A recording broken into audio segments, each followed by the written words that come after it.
Welcome to History Adventuring. This is episode number 325. I'm Brad Hall, and today we're being a good neighbor in old time and modern Phoenix.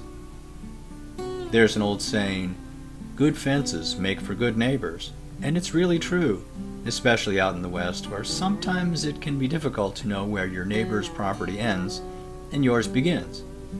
But there really is much more to it than building a sturdy fence. It's simply about respect. I have that respect, and in a longish life, most of the people that I've met have it too. You don't need to build a fence with barbed wire on top of it to keep me out. A simple marker will do, and if it's easy to see, that's all you have to do for me.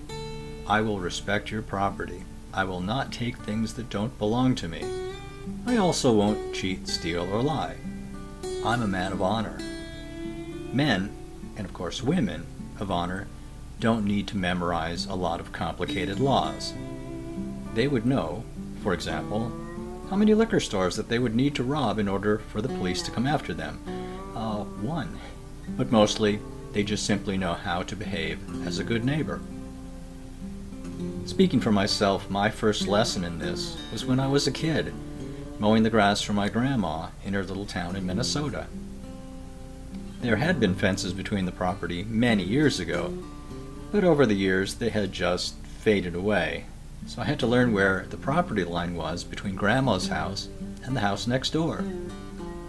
It was pretty easy to see by just splitting the difference, and when we mowed the lawn, we made sure to do one more swipe for the neighbor, just to be sure.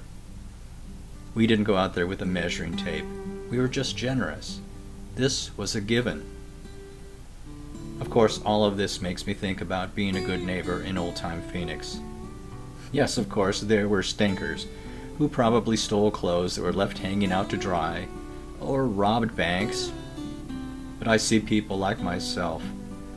People who would give a helping hand to a neighbor when it's needed. People who would shoe a horse if someone found themselves way out in the country and were stranded. I can see these people walking out to help.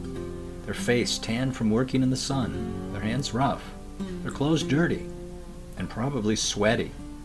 And the picture that I see of them is of beautiful people.